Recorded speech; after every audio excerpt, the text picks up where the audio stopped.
Well, here's Graham, and if Graham would be so kind to explain where we are and what we're doing.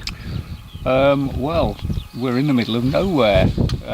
We've come along a little narrow road, several miles, about 6 or 7 miles in from Tregaron to the east, and we're surveying a hill called Esgair Gelli, which was put forward by one of our colleagues as a potential Dewey. The maps indicate that it's close to 30 metres of drop. So here we are, having spent about 45 minutes surveying the summit and finding the highest point, and we're just collecting data at the moment. And when we finish that, we'll be going down to the col, and despite the fact we have no flags because I haven't got them, we will be surveying the col and getting a measurement from there. So that's the day that's ahead of us. It's going to be a long day and a long drive back home. Well, I'm going to pan over, Graham, just show where the like 5:30 is, and maybe come to John for a few comments. So there's the equipment in all its finery. So and the col is beyond it in the background. So if I come over to John. So any comments, John? I think Graham's explained that pretty well. The other thing to add, we've got red kites flying around here, which is adding to the scenery. It's very pleasant area. Yeah. Can I just comment though that you got a very smart hat on? This is my wife's hat, because with all the building work going on, I can't find my own hats, so now I have to resort to the missus' hats. So the rest is all right so far. Just in case you didn't pick that up, Grain said, ask John whether he's wearing any more of his wife's clothing. Not underneath yet. No. So we're gathering about an hour's worth of data? An hour's data should be sufficient here, yes. Yeah. Down to the col, find it and gather another hour there. We should have a result then. Enough information anyway to calculate one. And when we parked, it's only 10 minutes to the summit, isn't it? 20 or 30 metres of ascent. Yeah. Still plenty of hard work though. Yeah. Okay then, cheers, gents. I'll just come around. I'll probably give you a 360 panorama just to show the kind of sort of territory we're in. And it's rather stunning. We're looking west. It's a little bit breezy, so the audio may be disrupted. We're starting to look south. In the valley that we're looking down to is Llyn Brienni, and in the distance Mynydd D and Menai Brycheiniog, Brecon Beacons. And in the distance, Tregaron Fawr will be looking, coming into view, and that's heading eastward. And then we have part of the Dewey forest here. So it's a land full of Deweys and a couple of 2,000 footers. And as you can see, John's just putting on his windproof. There's a bit of a brisk breeze up here, but quite a pleasant day. And I'll just close off for now and do a little bit more filming on the col. Well, I've just arrived at the area of the Bwlch. It's rather beautiful, little dappled pools with bits of cotton grass. I stayed with the Leica 530 on the summit for about 40 odd minutes whilst John and Graham came down to the Bwlch and prodded around with the Levelland staff. Here's John, and then they came up to rejoin me. So we've now marked the summit, and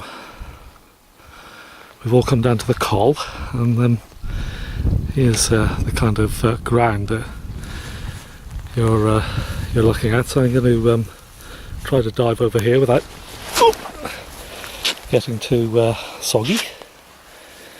Take you back up nice and slowly so you don't get dizzy. And when they were down here before, they've followed a series of ponds coming up from where I'm panning around to now, beyond Graham, up to where Graham and John is now. And where the level is there, I'll just zoom in a little bit so you can see Graham in all his finery. So they've line surveyed coming up from the valley direction behind Graham up towards where John is. They found that the ground where John is roughly where the bulk is, and then going down to the right here. I'll bring it over now, John, in a minute. Yeah, I'll bring it over. John wants the GPS pole, and there's another series of poles going down here which goes downhill. But what we have to work out is the lowest point on the hill-to-hill direction. But it's a very wild area. I wouldn't fancy crossing this when there's been heavy rain, or when there's wet soft snow around. You'd be up to your armpits, I think. So I'm going to jump back over what I've already just jumped. Probably slip it this time. I'm going to get the GPS pole, and we haven't got the flags today, unfortunately.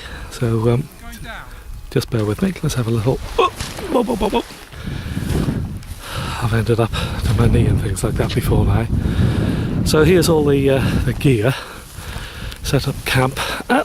We got the GPS pole here because of the. I could use this as javelin, couldn't I? And just throw it over towards John.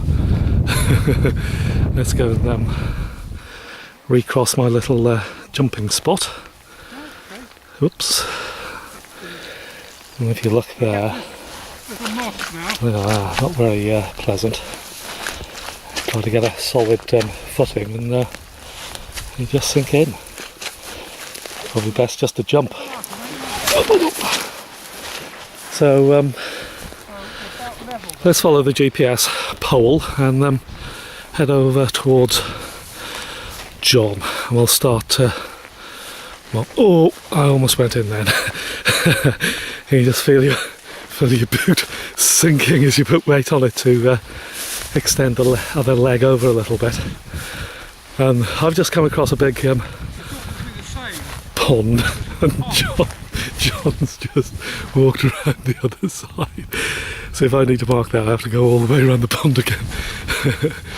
So let's carry on following the GPS pole and see what they're both doing. John's walking farther and farther away from me. I think one of us is going to go in here, Graham.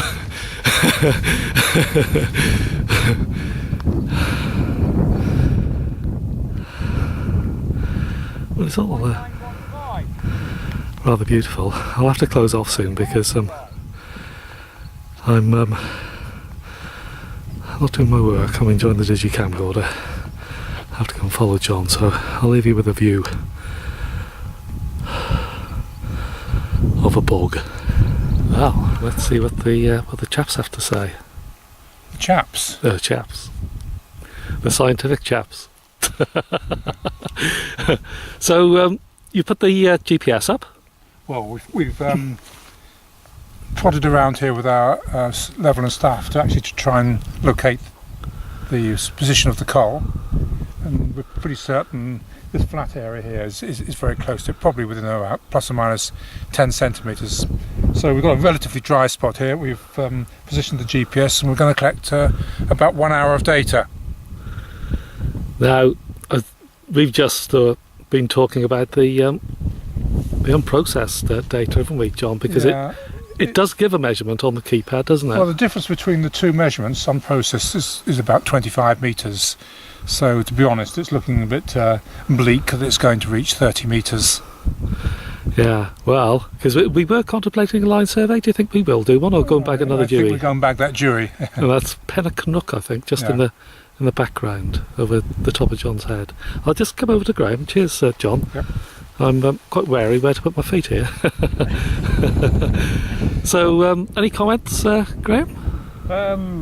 Nothing further really, nothing to say. I mean, if you look about the coal, it's a huge undulating area. When you get the level on it, actually, you can quite clearly see that the ground behind you is dropping quite significantly, although it doesn't appear to be by the naked eye. When you go in this direction, the naked eye seems to tell you that the low ground is over here. But in fact, it's all of this area that we're standing in, and the channel seems to go off over in this direction, which is lower ground, although it doesn't look with the eye. So this area that we're in is undoubtedly the area of the coal. You can see for yourself that the ground undulates by sort of plus or minus 10 centimetres all round. So and we've measured it to do that. So this is as good as we're going to get. We'll be able to measure the coal to within plus or minus 10 centimetres. Yeah, well, cheers. I'm going to risk my life and try to back away so to get a general view of the... Mine cesspit behind you. Well, I know, it is really risking your life as well. I dread to think what I'm going to... Your leg's gone there, then. I'm going to tread into. I think that's probably as far back as I'm going to go. So that's the general view. An alligator just behind you.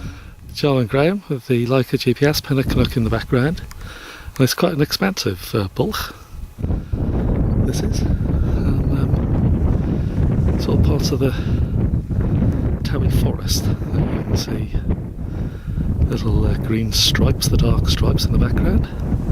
Quite extensive in this area, and there's still a bit of breeze. So some of the audio may be distorted. Here's our gear on one of the few dry patches. And again, another part of the Dewey forest there. So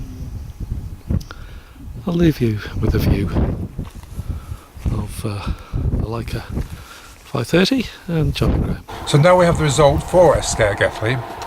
If you remember, on the 25,000 maps, the summit has a spot height of 505 metres, and the bulk, there's only contours between 407 and 480, so if the bulk were to be less than 475 metres, then it would be Dewey.